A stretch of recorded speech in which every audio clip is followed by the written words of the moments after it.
Education leaders in North Carolina say there are still way too many teachers leaving the profession. And this comes following the release of a new report from the State Department of Public Instruction.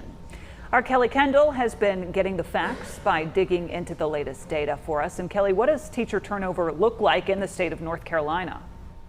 Lindsay, Kenny, about 1 in 10 teachers left North Carolina's public school system last school year, and the Piedmont Triad is no exception. One of the big things this report looked at was attrition rates, or the reduction in the number of employees when they choose to leave. Last school year, it sat at 9.9%, a drop from the 2022-2023 school year's 11.5%, but still higher than in previous years. The state's workforce includes about 90,000 teachers total, and of the nearly 9,000 who quit last year, nearly 1,300 of those came from the Piedmont Triad.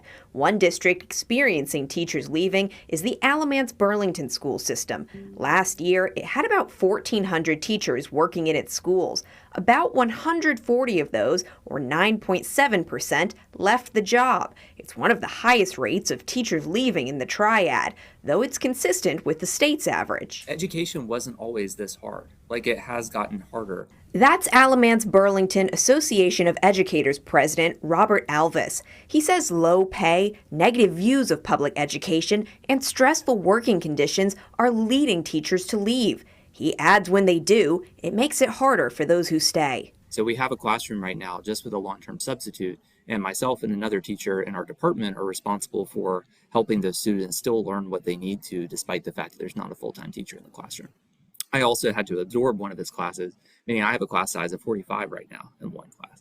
NCDPI found the highest attrition rates among veteran teachers with more than 28 years of experience and new teachers with under 5 years of experience. Especially during the pandemic, I think that most people had the experience of reevaluating their career choice and saying, like, is this what I want to do for the rest of my life? And I'll say that right now, it's on like a year by year basis. Like, I have to ask myself at the end of the year, like, am I still happy where I'm at, and do I still want to commit to another year where I'm at? As you can see from the data that just came out for many educators right now, that answer is no.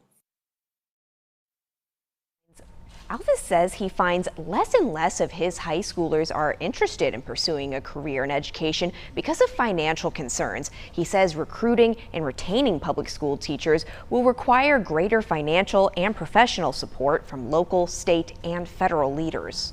Kelly, before we let you go, any reaction from those local, state, or federal leaders? Yeah, Kenny, State Superintendent Mo Green is quoted in that new report as saying, quote, there are still far too many teachers leaving the profession, and he called for higher salaries and more development opportunities for those educators.